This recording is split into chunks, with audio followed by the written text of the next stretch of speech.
Bismillahirrahmanirrahim. Assalamualaikum warahmatullahi wabarakatuh. Asyhadu an la ilaha illallah wa asyhadu anna Muhammadan abduhu wa rasuluh la nabiyya ba'dah. Rabbi shrah li sadri wa yassir li amri wahlul 'uqdatam min lisani yafqahu qawli. Bismillah, pertama-tama izinkan saya memperkenalkan diri. Saya Tazkiyah Khairun Nisa dari Prodi Ilmu Al-Quran dan Tafsir ingin mempresentasikan terkait mata kuliah Islamic Worldview yang diampu oleh Dr. Kiai Haji Ahmad Alim, LCMA, guna memenuhi tugas ujian akhir semester di semester 1 ini. Berikut materi pembahasan yang akan saya bahas. Yang pertama yaitu konsep kebenaran absolut, kedua problematika manusia dan penyimpangannya, ketiga konsep alam, seni dan budaya, keempat konsep ilmu, kelima bahaya diabolisme pemikiran, yang keenam konsep Tuhan dalam perspektif Islam, ketujuh tamadun Islam, kedelapan infiltrasi tafsir, kesembilan yaitu konsep kebahagiaan. Pembahasan pertama yaitu konsep kebenaran absolut. Hakikat kebenaran. Hakikat dari realitas dan kebenaran harus dipahami dari dua sisi arah yang saling berintegrasi selamanya, yaitu dari sisi keimanan dan sisi kehidupan. Juga dengan realitas kebenaran yang memiliki dua sisi, yaitu sebagai realitas. Kaedah kebenaran. Pertama, realitas kebenaran dalam Islam harus mencakup pandangan mengenai dunia dan akhirat. Tidak diterima konsep sekularisasi yang memisahkan dunia dan akhirat. Kedua, realitas kebenaran tidak bersifat dikotomis. Dalam Islam selalu metode yang digunakan itu adalah tauhid. Ketiga, realitas kebenaran itu harus berdasarkan wahyu, dan wahyu itu akan bersambung kalau diterima oleh akal sehat, juga bisa diterima secara intuisi. Kata al-haq dalam Al-Quran terulang kurang lebih sebanyak 283 kali. Ini menunjukkan betapa kata al-haq ini penting dan memiliki urgensi dalam kehidupan kita. Contoh dalam Quran surat Al-Baqarah ayat 26, sesungguhnya Allah tidak segan membuat perumpamaan seekor nyamuk atau yang lebih kecil dari itu. Adapun orang-orang yang beriman, mereka tahu bahwa itu kebenaran dari Tuhannya. Tetapi mereka yang kafir berkata, apa maksud Allah dengan perumpamaan ini? Dengan perumpamaan itu banyak orang yang dibiarkannya sesat, dan dengan itu banyak pula orang yang diberinya petunjuk. Tetapi tidak ada yang dia sesatkan dengan perumpamaan itu selain orang-orang fasik. Ilmu itu memiliki tingkatan proses atau levelnya. Tingkatan pertama yaitu ilmu yakin, yaitu ketika keyakinan diperoleh dari mendengar. Nah, tingkatan kedua yaitu ainul yakin, pengetahuan yang telah teraktualisasi atau telah tervisualisasikan. Tingkatan yang ketiga yaitu hakul yakin. Ini merupakan level tertinggi, yaitu ketika keyakinan terhadap sesuatu ini telah diperoleh dari pengalaman atau sudah terpraktekkan, seperti itu ya. Dan hal yang dilarang dalam konsep kebenaran yaitu ragu-ragukan kebenaran, menyembunyikan kebenaran, dan mencampur adukan kebenaran. Pembahasan kedua yaitu problematika manusia dan penyimpangannya. Manusia itu bertugas sebagai khalifah di muka bumi ini untuk memakmurkan bumi dan harus melihat sesuatu dengan pandangan Islam. Munculnya penyakit-penyakit pada manusia itu disebabkan oleh penyimpangan-penyimpangan ideologi pemikiran atau worldview-nya yang kemudian merusak fitrah dari manusia itu sendiri. Sahabat Nabi yang ingin mematikan syahwat dan menghilangkan syubhat ada 3 macam. Yang pertama, dia yang tidak mau tidur, waktunya dipakai untuk ibadah sepanjang hari. Kedua, dia yang tidak mau menikah karena takut menumbuhkan syahwat. Ketiga, dia yang tidak mau makan, hanya ingin berpuasa sepanjang hari.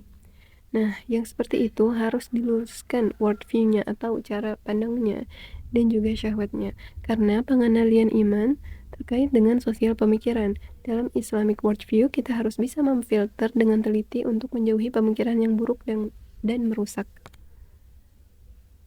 Macam-macam problematika manusia. Yang pertama, hak asasi manusia atau HAM. Kedua, feminisme gender, yaitu perempuan yang menginginkan keadilan dalam segala hal. Ketiga, liberalisme atau kebebasan. Nah, keempat yaitu bebasnya LGBT. Nah, panjangan dari LGBT ini yaitu lesbian, gay, biseksual, dan transgender. Pembahasan ketiga yaitu konsep alam, seni, dan budaya. Dalam Quran Surat Al-Imran ayat 191, "Ya Tuhan kami, tidaklah Engkau menciptakan semua ini sia-sia. Maha suci Engkau, lindungilah kami dari azab neraka." Nah, klasifikasi alam atau makhluk dari aspek yang paling bawah. Yang pertama yaitu tingkatan benda mati atau anorganik kosmologi seperti bebatuan, mineral, dan lain-lain. Tingkatan kedua yaitu tingkatan sifat organik atau hayat, terbagi menjadi dua yaitu tumbuhan dan hewan ya. Tingkatan ketiga yaitu tingkatan rohaniah, yaitu bersifat gaib berupa alam para malaikat, alam bangsa jin, dan sebagainya. Nah, Allah menciptakan alam ini terdiri dari alam gaib dan alam syahadah. Allah Subhanahu wa Ta'ala berfirman, Dialah Allah, tidak ada Tuhan selain Dia, mengetahui yang gaib dan yang nyata. Dialah yang Maha Pengasih dan Maha Penyayang. Quran Surat Al-Hasyr ayat 22. Tingkatan keempat yaitu tingkatan sosial rohaniah, yaitu manusia. Karena manusia merupakan makhluk sosial dan juga memiliki sifat rohaniah. Tujuannya agar tunduk patuh menyembah hanya kepada Allah Subhanahu wa Ta'ala. Allah Subhanahu wa Ta'ala berfirman, "Aku tidak menciptakan jin dan manusia melainkan agar mereka beribadah kepadaku." Quran Surat Az-Zariyat ayat 56. Nah, makna ayat ini, khalaqatul jinna, nah itu mewakili alam gaib, dan wal ins itu mewakili alam syahadah. Keduanya diberi tugas agar hanya menyembah kepada Allah Subhanahu wa Ta'ala. Dalam rangka memakmurkan alam ini, maka Allah Subhanahu wa Ta'ala membekali manusia dengan akal agar bisa berbudi dan berdaya, sehingga terbentuk kebudayaan manusia khalifatullah dalam memakmurkan bumi. Kata kebudayaan dalam bahasa kita berasal dari kata budi dan daya, mengandung makna himpunan segala usaha atau daya yang dikerjakan oleh manusia yang dipimpin budi, moralitas, atau akal sehat untuk memperbaiki sesuatu dan bertujuan kesempurnaan. Kebudayaan dalam Islam dikenal dengan istilah tamaddu atau safakoh, memiliki makna awal penggosokan, pemurnian, pembersihan, karena manusia yang memiliki safakoh akan menjadi cahaya, menjadi berlian, yang ketika batu digosok akan menghasilkan sebuah barang yang memiliki nilai jual, nilai estetika, sehingga memiliki daya guna yang luas bagi seluruh jagat raya. Dengan kebudayaan, diharapkan manusia mampu mensyiarkan dan mengisi kekosongan bumi dengan budaya-budaya Islam, sehingga bumi ini makmur, indah, dan menjadi rahmat bagi seluruh alam. Tak lupa juga, sebagai seorang muslim, tentunya kita harus selalu melibatkan nilai-nilai keislaman dan nilai-nilai ketuhanan dalam kebudayaan. Jangan seperti konsep kebudayaan perspektif barat sekuler, yang mana mereka itu memisahkan antara alam dengan Tuhan, tidak mengenal hal yang haram dan yang halal dan haram. Pembahasan keempat yaitu konsep ilmu. Permasalahan. Kemerosotan umat Islam itu berawal dari kemerosotan di bidang ilmu. Cengkeraman budaya peradaban barat yang telah mewariskan dikotomi sehingga memisahkan antara dunia dan akhirat di sini menjadi semacam kekosongan dan juga kemunduran. Sekulerisasi ilmu saat ini telah merambah di semua jenis bidang keilmuan, dan juga disorientasi dalam mencari ilmu. Yang terakhir, kebingungan dan kekeliruan dalam hal ilmu. Definisi ilmu. Ibnu Taimiyah rahimahullah mendefinisikan ilmu sebagai sumber pengetahuan yang berdasar pada dalil atau bukti. Dalil yang dimaksud berupa penukilan wahyu dengan metode atau cara yang benar. Bisa juga berupa penelitian. Sedang yang dimaksud ilmu yang bermanfaat adalah yang bersumber dari Rasulullah SAW. Sesungguhnya ilmu itu adalah yang terdasar pada dalil dan yang bermanfaat darinya adalah apa yang dibawa oleh Rasul. Maka sesuatu yang bisa kita katakan ilmu itu adalah penukilan yang benar dan penelitian yang tepat. Klasifikasi ilmu menurut ulama. Imam Al-Ghazali melihat ada dua macam klasifikasi ilmu. Yang pertama, ada ilmu syar'iyah yang berasal dari para nabi dan rasul, diperoleh melalui wahyu akli atau ilmu-ilmu yang ghairu syar'iyah. Ilmu syar'iyah ini kalau kita lihat dalam konsep Imam Al-Ghazali akan bermuara pada ilmu fardhu ain dan ilmu fardhu kifayah. Ilmu fardhu ain yang dikaitkan dengan ilmu syar'iyah itu adalah ilmu-ilmu yang digunakan untuk membentuk kesalehan individu seperti akidah, ibadah, akhlak, dan ilmu fardhu ain ini didahulukan dari ilmu fardhu kifayah. Ilmu fardhu kifayah dibentuk untuk kemaslahatan sosial atau kesalahan sosial.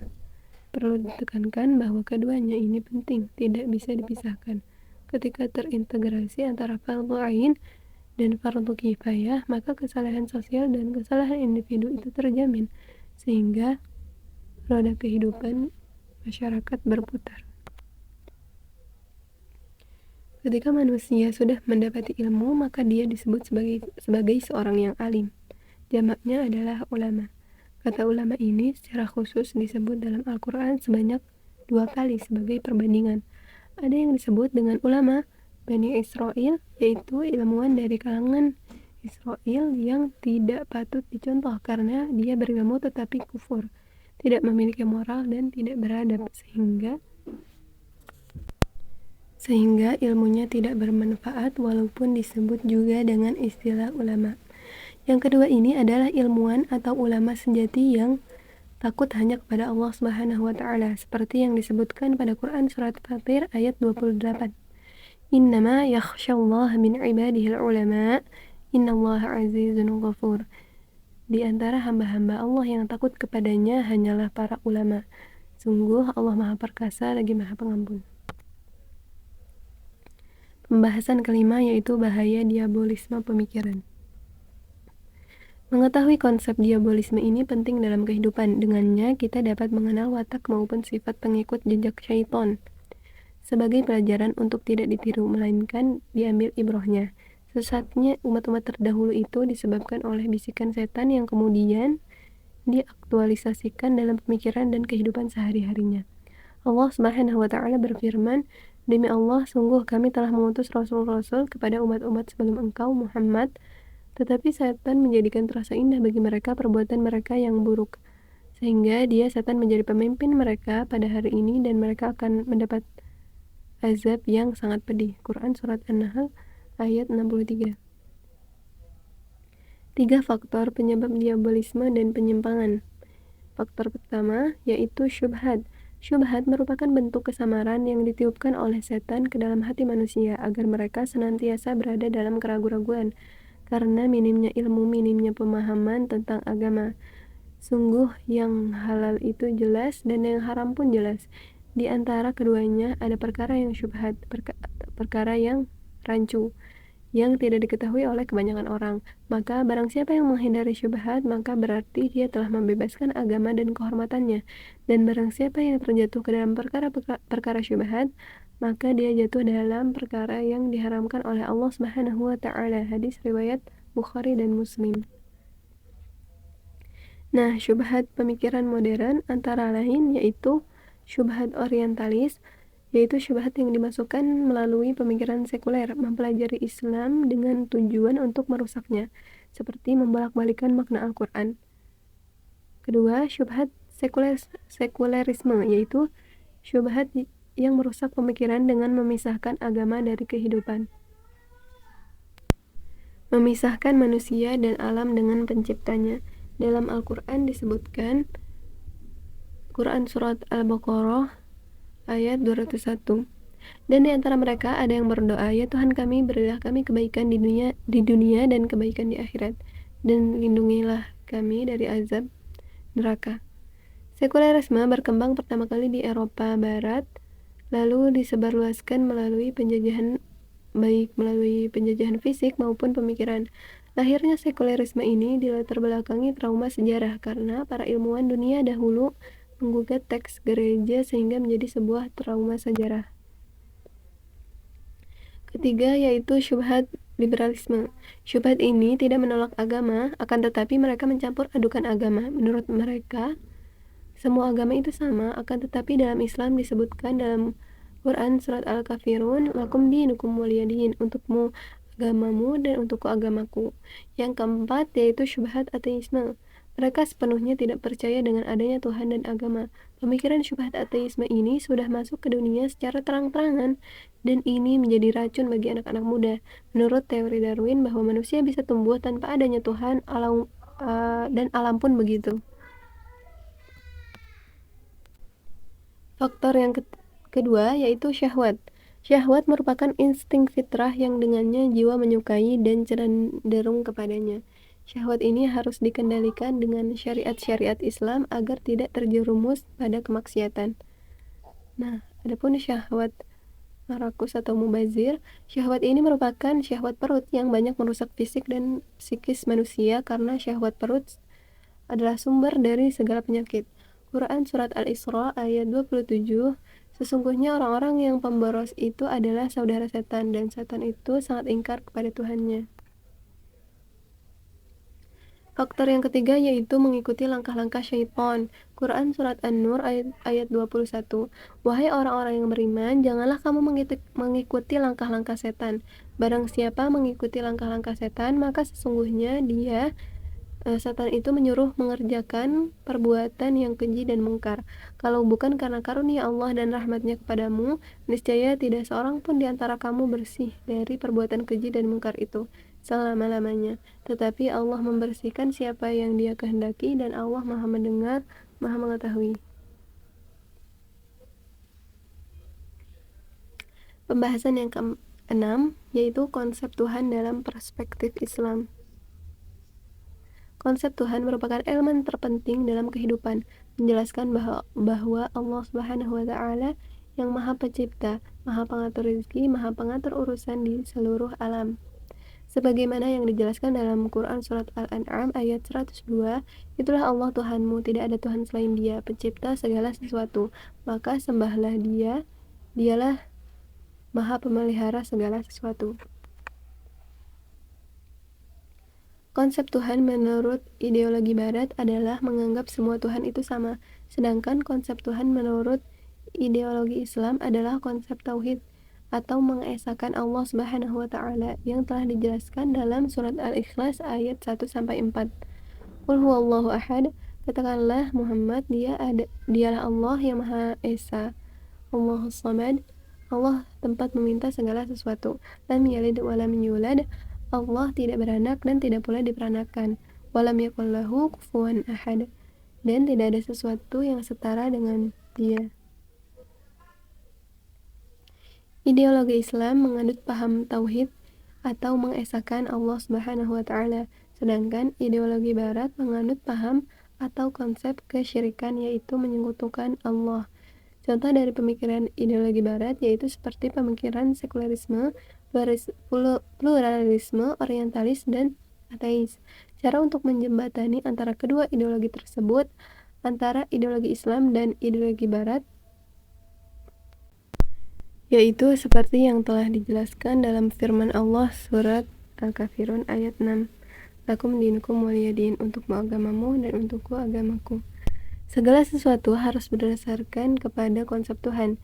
Jika tidak, maka akan terjadi kerusakan-kerusakan di dalam aspek kehidupan.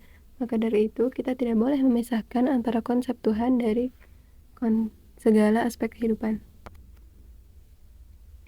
Pembahasan ketujuh yaitu tamadun Islam.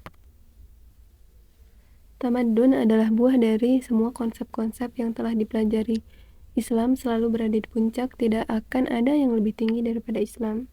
Adapun al-Islam mahjubun bil muslimin, yaitu Islam terhalang oleh umatnya sendiri karena umatnya tidak mempresentasikan agamanya dengan baik. Maka dari itu, Islamic Worldview membenahi semua itu, termasuk mengubah cara pandang dan cara berpikir umat Islam. menyegarkan kembali paradigma berpikir umat Islam. 5 hal yang tidak diberikan pada umat sebelumnya. Pertama, diberikan izzah, pertolongan, dan mentalitas yang kuat. Kedua, dijadikan bumi ini sebagai masjid, yang dimanapun kalian bersujud, maka disitulah masjid. Ketiga, dihalalkan ghanimah, yaitu harta rampasan perang dalam bentuk apapun.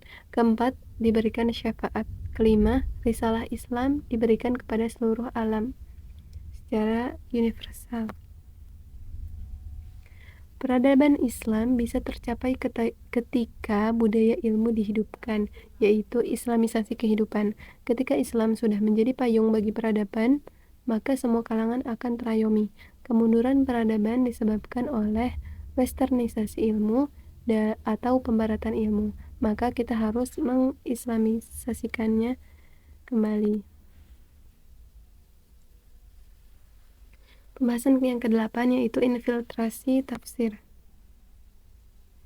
Ad-dakhil merupakan penyusupan pemahaman dari luar dalam masalah menafsirkan Al-Quran yang melenceng, yang dimasukkan ke dalam pemahaman tafsir sehingga merusak daripada pemahaman tafsir itu sendiri. Beberapa contoh kitab-kitab kontemporer yang membahas tentang studi Ad-Dakhil fit Tafsir. Yang pertama yaitu kitab Ad-Dakhil fit Tafsir karya Dr. Ibrahim Khalifah. Kemudian kitab Usulud Dakhil fit Tafsir Ay-Tanzil karya Dr. Jamal Mustafa An-Najjar. Kemudian kitab Ad-Dakhil fit Tafsir lil Qur'anul Karim karya Dr. Abdul Wahab. Faktor-faktor penyebab munculnya paham infiltrasi dalam tafsir. Yang pertama yaitu faktor politik dan kekuasaan. Kedua, faktor eksternal yang muncul dari kajian para orientalis. Kebencian-kebencian orientalis untuk merusak Islam ini mereka lakukan dengan cara melakukan studi kritis teks terhadap Al-Quran maupun hadis, yang tujuannya ialah untuk meliberalkan ataupun mensekulerkan Al-Quran. Ketiga, fanatisme. Fanatik buta atau berlebihan akan menciderai objektivitas penafsiran. Yang keempat, penyimpangan ideologi atau akidah dapat menyebabkan perbedaan sudut pandang maupun metode dalam menafsirkan Al-Quran. Penyimpangan ideologi bertujuan untuk melegalkan atau melakukan justifikasi, mencari pembenaran atas ideologi mereka.